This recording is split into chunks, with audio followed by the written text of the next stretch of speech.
silenciar um pouco a nossa mente, do nosso dia a dia, e que nós possamos ouvir de bom grado tudo que é de bom que a nossa palestrante trouxe hoje, e que seja a vontade de Deus. Imagine um lugar onde tudo é muito lindo.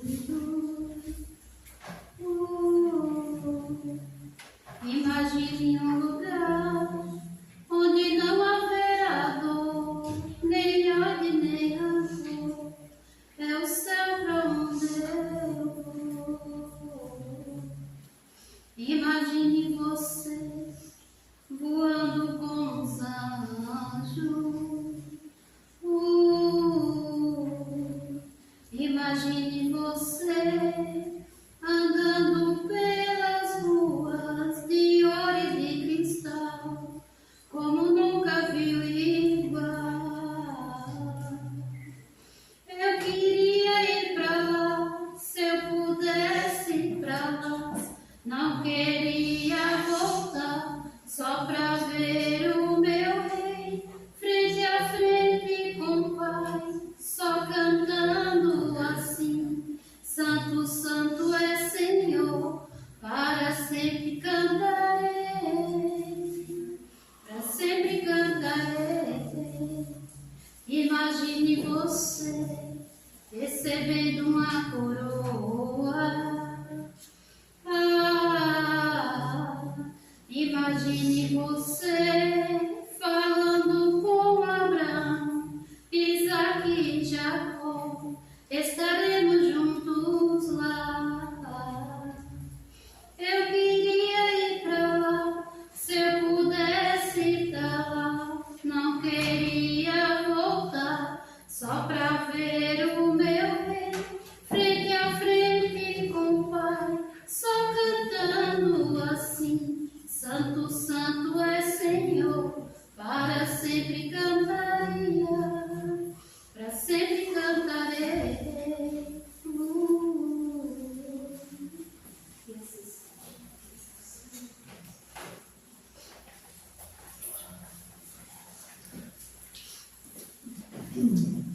Boa noite a todos. Vamos ler uma mensagem do livro Gotas de Esperança, de Lorival Lopes. Não descuide do amor. Ele é poderoso medicamento na cura das dores da alma. Entenda isso. Sendo Deus amor, sempre que há amor no nosso coração, há também Deus. Pela sua energia positiva, Deus anula a energia negativa, causada pelo sofrimento, e ao vem o alívio. Se você sofre, não se revolte. Procure amar os outros. Eles lhe devolverão também amor. Este amor que sai e que entra dará paz a você. Ninguém pode suprimir a ansiedade do coração, a não ser com amor. Não lute contra o coração. Siga suas leis. Valorizar o amor é aprender a viver.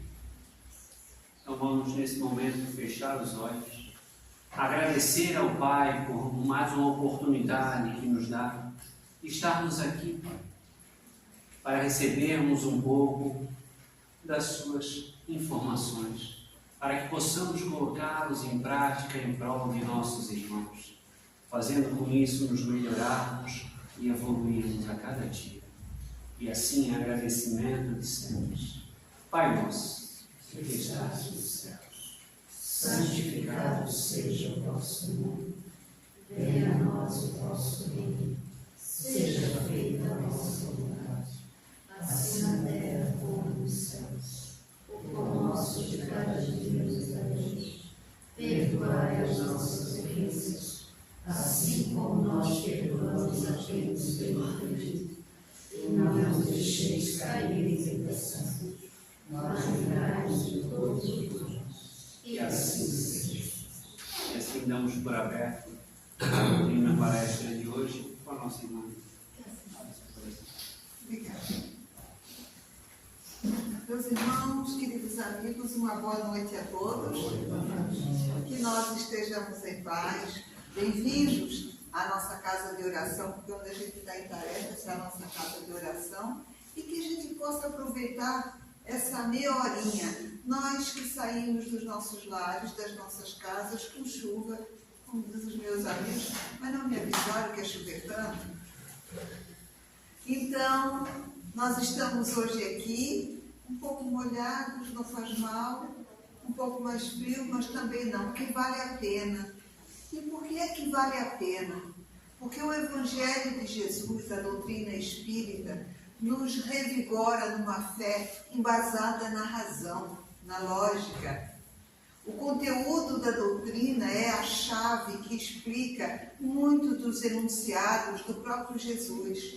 E que hoje, à luz do Consolador, nós temos uma visão muito ampla e uma visão que nos conforta, que nos consola.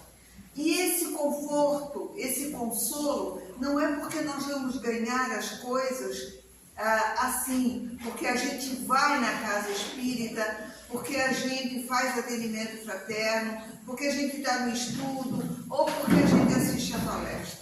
Não. Ou às vezes até porque a gente faz algum tipo de trabalho na casa espírita. É o nosso esforço diário, é a nossa luta sempre numa constância para que as mudanças que nós precisamos fazer dentro de nós se solidifiquem, se tornem uma constância.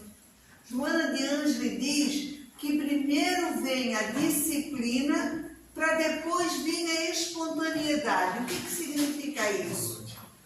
Primeiro eu me disciplino a modificar hábitos. Hábitos que precisam ser revistos, analisados, modificados, transformados. E existem outros hábitos que são saudáveis, são úteis, são bons, que a gente aperfeiçoa. Então, essa mudança de hábitos, que são os processos educativos, preciso que a gente pare, que a gente precise, que a gente se reconheça fazendo as dificuldades, que a gente se reconheça tendo dificuldades, para que esses hábitos possam ser modificados e transformados. Isso exige o quê? Inicialmente, disciplina. Imagina a gente ter que pensar e analisar a gente mesmo. O que a gente pensa, o que a gente sente, como é que a gente é. E a partir dali, orar e vigiar. E esse vigiar são os nossos próprios passos mentais. Ou seja, a nossa tela mental, a nossa mente. Por que ultimamente eu ando me sentindo desse jeito? Eu estou mais triste? Eu estou mais feliz? Eu estou mais irritado? Enfim. O que acontece comigo quando eu me encontro em determinadas situações? Como eu respondo para a vida quando eu sou contrariado? Quando de repente alguma coisa que me acontece que me entristece? Qual é aquele hábito que está intrínseco em mim mesmo e que espontaneamente vem no automático, sem que eu pense e analise? Porque para a gente modificar hábitos adquiridos, a gente tem que primeiro entender que esses hábitos fazem parte da nossa vida e que são espontâneos na hora que nós somos solicitados a pensar e agir. E isso é muito sério, porque isso é uma chave da mudança de comportamento e da nossa própria felicidade. Hoje a palestra é sobre, à luz do Consolador, quem são os nossos anjos guardiões, os guias, os santos, os amigos espirituais. Quem são essas pessoas? Aí muitos de nós vão responder, não, são pessoas iluminadas, são espíritos, homens ou mulheres, que já caminharam uma longa estrada evolutiva e hoje respondem espontaneamente com a bondade, com o amor, com a lucidez, com o equilíbrio e nos protegem. Verdade tudo isso? Verdade. Só que a doutrina, ela sempre busca nos fazer ir mais além e pensar. Quem são essas criaturas? Nasceram prontos? Todas essas qualidades são intrínsecas, ou seja, Deus a criar esses espíritos, essas pessoas, os criou dessa forma, prontos, bonitos, interiormente, intelectualmente desenvolvidos? Não. Todas as criaturas, todas do universo, foram criadas simples e ignorantes, ou seja, sem conhecimento nem experiência que a vida vai trazendo. E essa caminhada é longa, há bilhões de anos. E nós somos esses espíritos que estamos a caminhar há bilhões de anos. 4,5 bilhões de anos tem a Terra. Nós somos mais antigos, viemos depois. Jesus, há 5 bilhões de anos atrás, quando ele organizou o orbe, Jesus já é.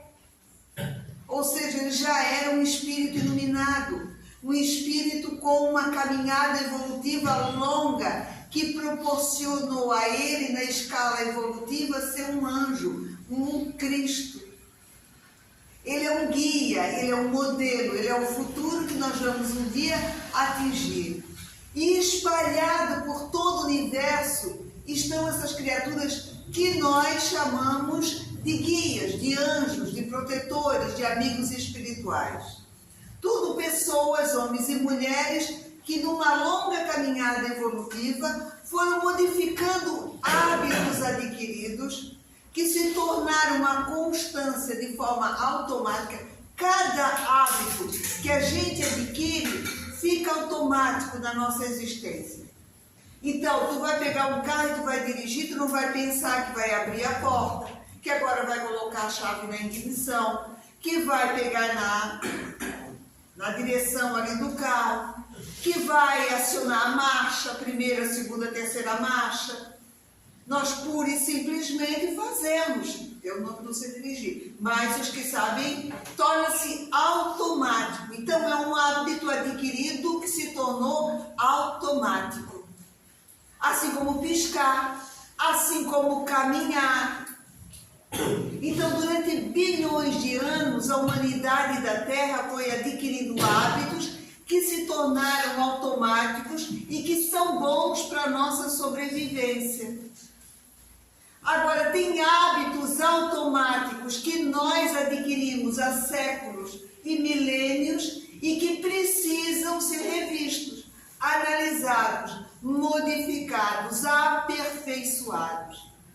Então, nós somos criaturas desorientadas na Terra, especialmente na época que nós estamos vivendo. Isso significa o quê?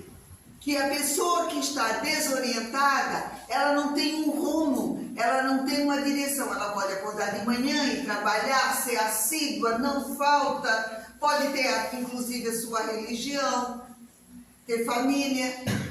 Mas aquela pessoa que não sabe de onde veio, por que está reencarnado, qual é o seu destino, ela fica desorientada. E uma criatura desorientada vive se esbarrando. Como é que a nossa humanidade está hoje? Vamos dar um exemplo de novo do trânsito, que é um local que nos afeta constantemente. Quem se irrita muito no trânsito, quem não tem paciência, vive se esbarrando com qualquer problema, está desorientado. Quem faz uma guerra está desorientado. E quem está desorientado não sabe para onde vai, fica se contundindo com os outros e dando uma ênfase muito grande a pequenas coisas. O livro está desse jeito.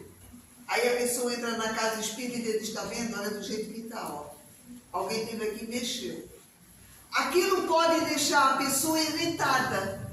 Então, quando eu me irrito com facilidade por qualquer coisa e me apego a pequenas coisas do cotidiano, eu sou uma pessoa que tem o hábito de responder de forma espontânea a uma coisa que eu fui solicitado.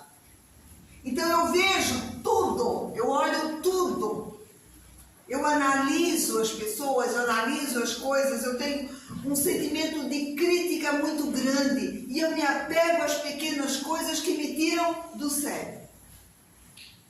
Então eu sou uma pessoa que tem um hábito de me irritar com facilidade e eu sou chamada para tudo que está à minha volta e quando não se coaduna com o que eu quero, com o que eu gosto, aquilo me tira do sério, aquilo me irrita. É um hábito adquirido que se tornou o quê?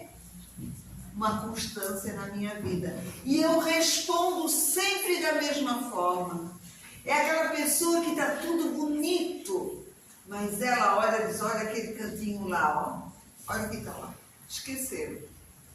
E quando é alguma coisa que para ela não é boa, que a irrita, ela às vezes perde o dia, a hora, o momento, a vida, reclamando, lembrando, vivendo aquilo que a irritou. Então é um hábito que ela tem, que adquiriu e que precisa ser modificado. E aí está a grande jogada da vida. Nós somos constantemente instigados com materiais pedagógicos que a vida nos oferece para o nosso crescimento. Somos constantemente bombardeados. E o mais importante de tudo isso, meus irmãos, é que nós ainda não nos apercebemos e queremos tirar, acabar. E não é assim que funciona no universo. Deus nos criou para que nessa caminhada evolutiva nós fôssemos livres para pensar e para agir. Isso é da natureza humana, espalhada por todo o universo. Isso é de Deus. Nós temos um livre-arbítrio. Nós já passamos do instinto.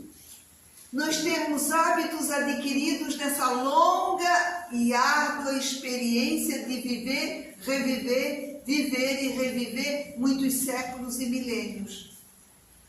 E é por isso que nós temos dores, decepções, angústias, tristezas, doenças, dificuldades, limitações. Por quê? Porque a gente é livre para agir. Somos livres para experimentar. E a colheita não é castigo. Então nós temos uma noção equivocada. Olha, tem que plantar e é obrigatória a colheita. Graças a Deus que a colheita vem. Por quê? Porque é ela que vai nos impulsionar a crescer.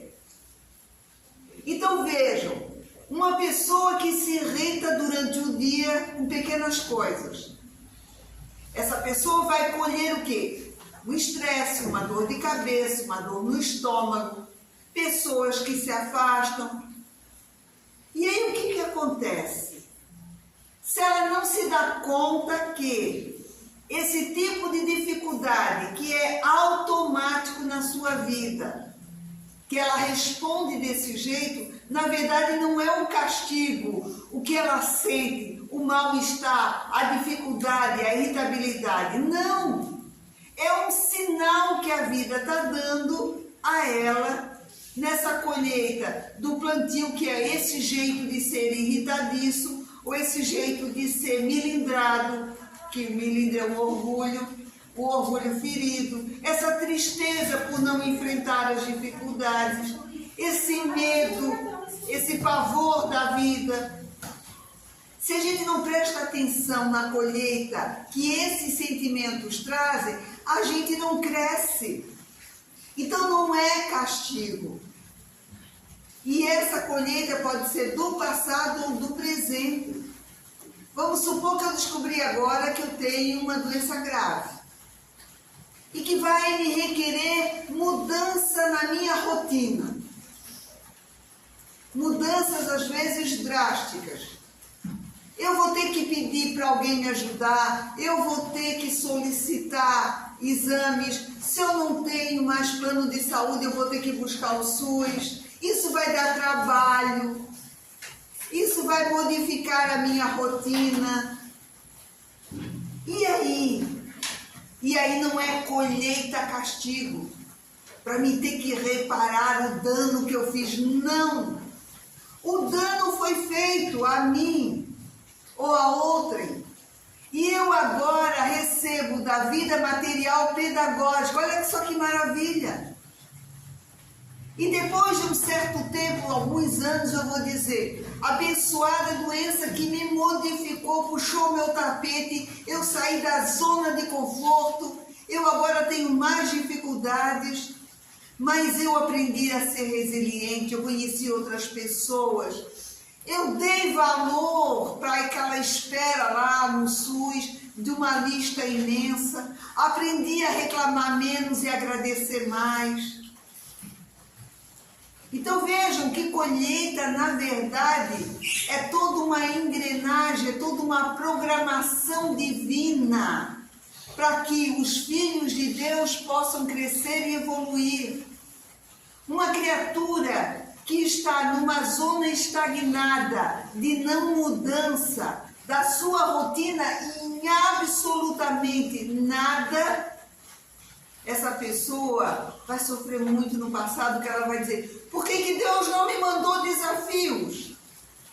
Por que eu não tive a oportunidade de colher o meu plantio para mim saber que eu preciso modificar isto, aquilo, aquele outro na minha vida?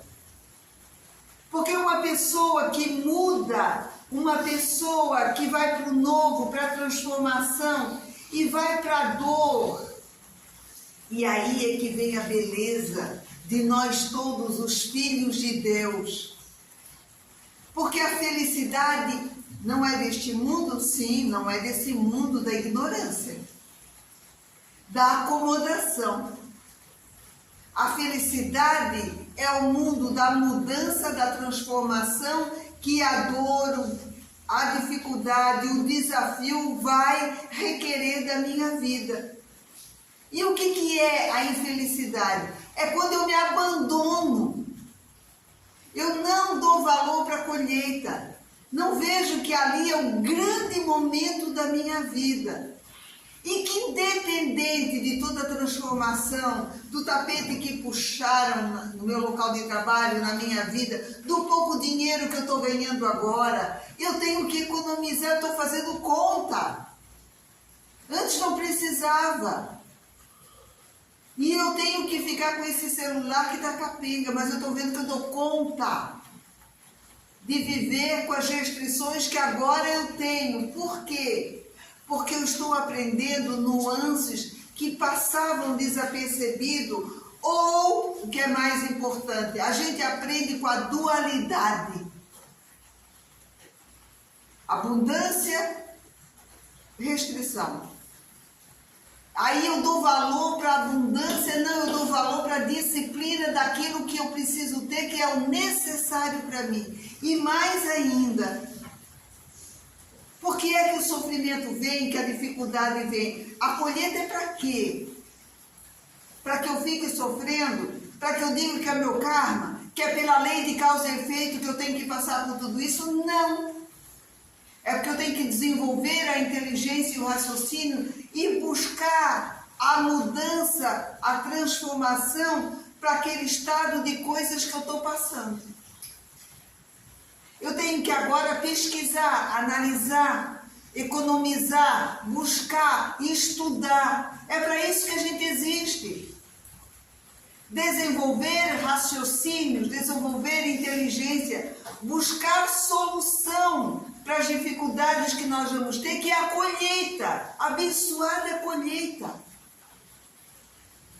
Porque essa colheita que eu chamo de dificuldade, de dor, de karma, lei de causa e efeito, estou reparando meus débitos, tudo isso é uma forma pedagógica que Deus encontrou nesta programação, que é dele, para que eu viva a dificuldade. E quem é que tem um espinho no dedo que não quer tirar?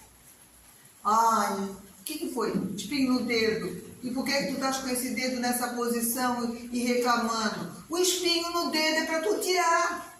Como é que eu vou tirar? Eu não sei, eu não posso ver sangue. Vai no posto de saúde. Ah, mas ela demora muito tempo.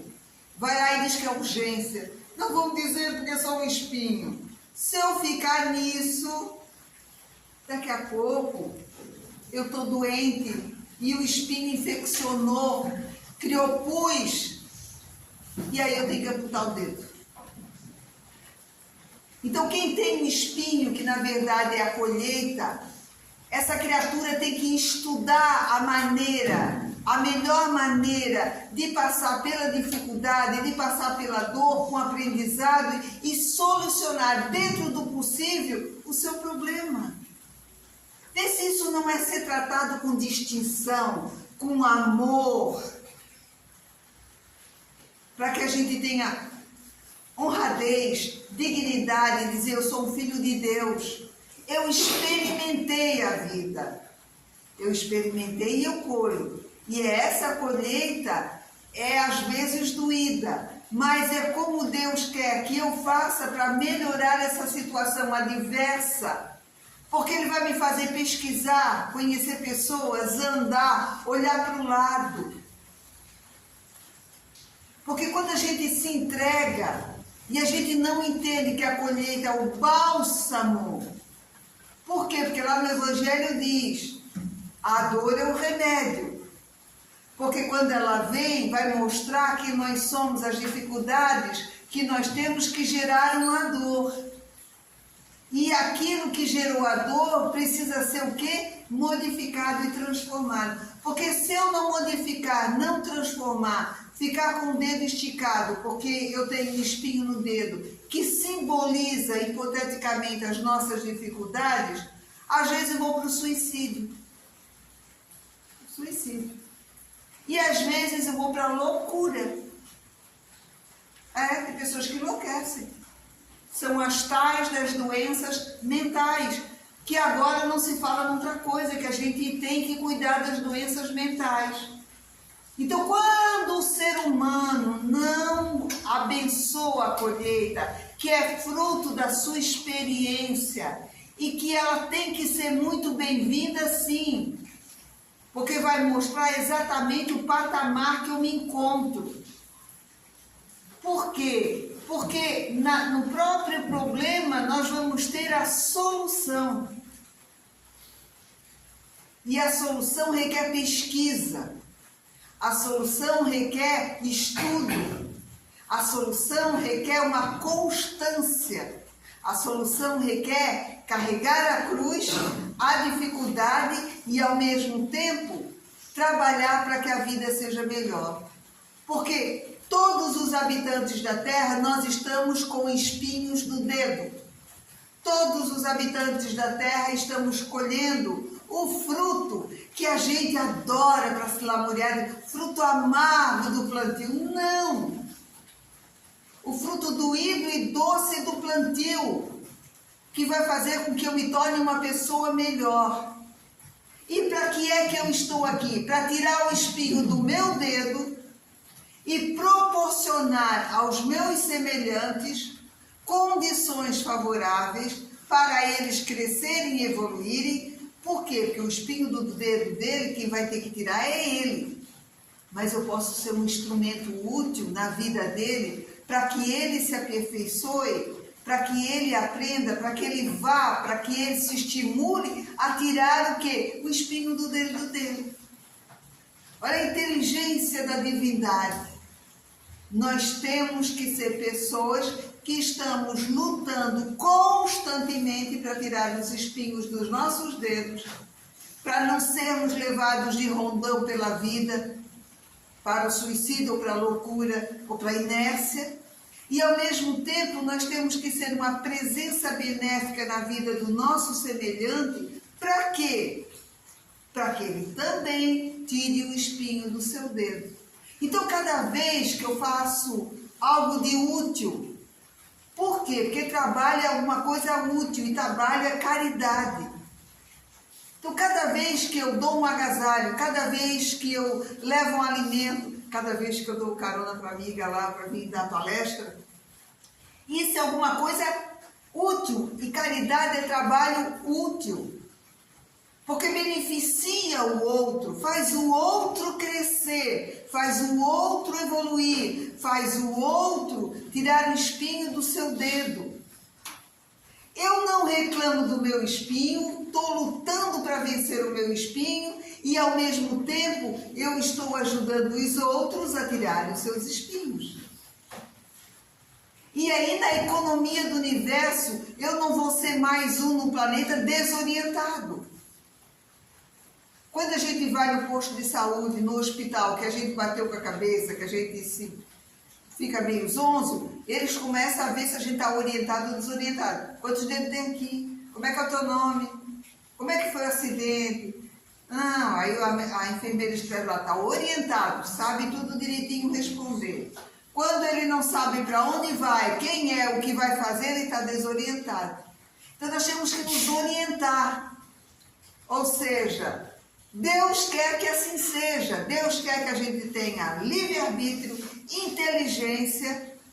Para quê? Para experimentar, seguir em frente, aprender, se equivocar, receber a colheita que não é amarga, é uma bênção, para que eu renove aquilo que precisa ser modificado.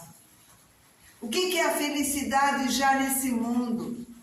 É a criatura que pensa, age, vai ter a colheita e ela aprende com a colheita. Que ela vai pesquisar, vai analisar, vai buscar.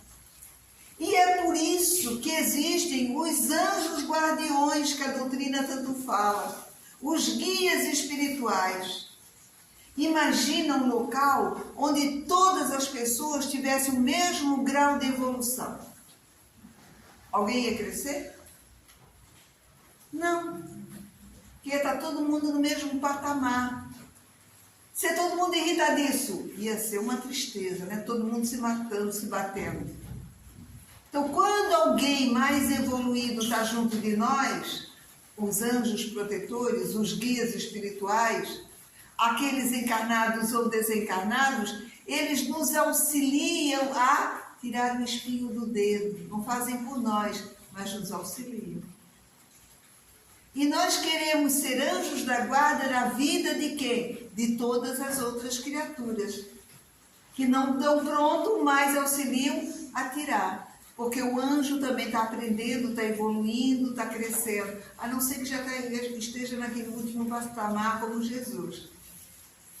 Mas numa sociedade onde pessoas mais evoluídas, menos evoluídas convivem, significa o quê? Aquele que mais pode, aquele que mais sabe, aquele que mais ama, auxilia a despertar a consciência daquele que está caminhando, evoluindo e se transformando. E aquele que está caminhando, evoluindo, colhendo, se modificando, pode ser alguém que auxilia e que ajuda um anjo tutelar na vida de uma outra pessoa, não só pode quanto deve. Nós temos que tomar muito cuidado, porque na economia do planeta, ser menos um a criar uma situação adversa, de tristeza, de desânimo, de dor, de sofrimento, de angústia, ou de colheita, de assimilação, de aprendizado, de luta, e mesmo que doa o meu dedinho, estou buscando tirar o meu espinho, mas eu auxilio o outro. E nessa economia sou mais um a pensar no bem, a ter atitudes úteis para mim e para o outro. E a vida no planeta exige e quer e deseja pessoas desse naipe. Ou seja, pessoas que têm sim espinhos no dedo. Porque são pessoas que vivem, que têm liberdade, que são filhos de Deus, que se equivocam e que colhem para mudar, para crescer, para evoluir. E enquanto dói o nosso espinho, que a gente está buscando solucionar, não deixe de ajudar para que o outro cure o seu espinho também. Isso é a caridade. Esperar que um dia não tenha espinho, que tudo esteja bem, para mim ajudar o outro a crescer, não. Anjos, guias, espíritos protetores encarnados e desencarnados não esperam tempo de colheita farta no bem, de benesses, de estado de alma de tranquilidade, onde tudo está calmo e tranquilo na minha vida. Aí eu posso até pensar em ajudar. Não. Enquanto eu ralo para tirar os espinhos do meu dedo, eu ajudo a humanidade a crescer e a evoluir. Só essa postura digna e honrada de alguém que não se entrega já é uma atitude útil na vida do planeta. É aquela pessoa que está passando pelas dificuldades, está buscando solucionar, porque tem a hombridade de dizer, fui eu que plantei, agora eu colho.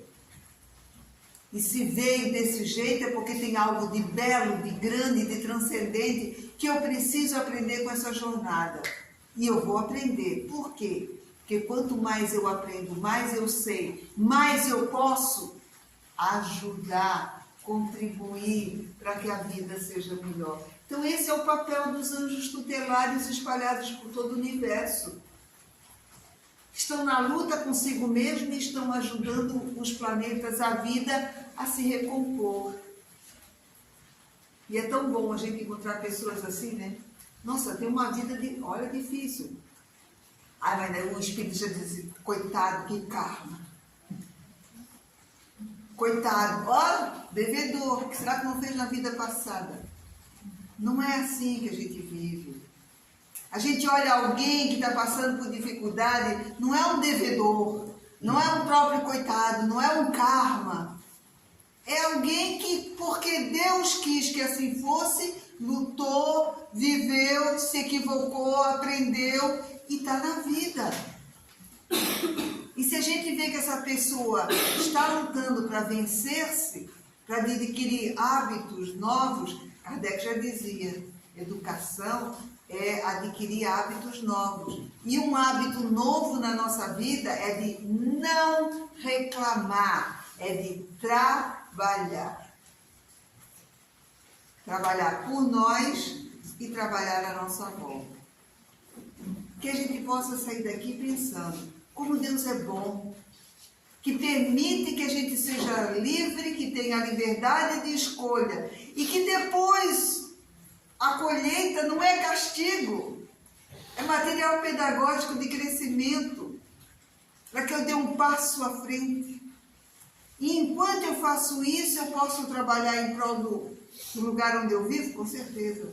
Não só pode, quanto deve. Então, alguém aqui vai lá para os Estados Unidos, modificar alguma coisa, levantar uma bandeira para não ter guerra. Alguém vai lá no Putin tentar fazer a cabeça dele, para ele não invadir. Não. A gente vai trabalhar no raio de ação que Deus nos deu e ali já tem muita coisa para fazer. E tem mais, hein? Não se preocupe em modificar longe. Modificando aqui, o aqui se junta com todos os aquis bons e dá um aqui grandão de benesses no planeta. Que Deus nos abençoe, que Jesus nos guarde e ilumine e que assim seja.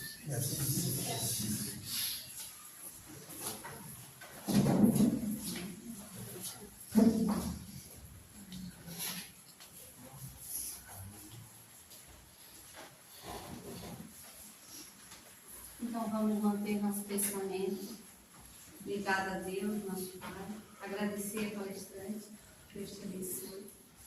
Que a gente possa levar daqui algum pensamento que seja, uma palavra de apoio para alguém que está lá fora, que não conseguiu chegar até aqui. Vamos pedir o amparo de Nossa Mãe Maria para todos aqueles que estão nas ruas, nos abrigos, nos hospitais. Que um pensamento possa chegar até eles. Que Nossa Mãe Maria possa derramar suas bênçãos sobre todos nós. Ave Maria, cheia de graças, o Senhor é convosco. Bendita sois vós entre as mulheres, e bendito é o fruto do vosso ventre, Jesus. Santa Maria, Mãe de Jesus, rogai por nós, pecadores, agora e na hora do nosso desencarne. Que assim seja. Assim encerramos a palestra de hoje. Em seguida tem um passe. Se quiserem aguardar sentados, serão chamados. E nós temos o almoço, que será no dia 14 de junho, aqui no Citrampa, né? Que é um almoço para estar arrecadando fundos para a nossa casa, para manter, está sempre fazendo melhorias, para que todos tenham mais conforto de estarmos aqui, que essa é a nossa casa, a segunda, a extensão da nossa casa de lá aqui, né? Se quiserem convites, a gente tem a R$50, tem um cardápio ali que será galeto e os acompanhamentos. Pode procurar qualquer um de nós aqui da casa, o pessoal aqui da frente, que a gente tem convite para comprar antes. Lá na hora não vai ter convite, né? Então, acho que é isso.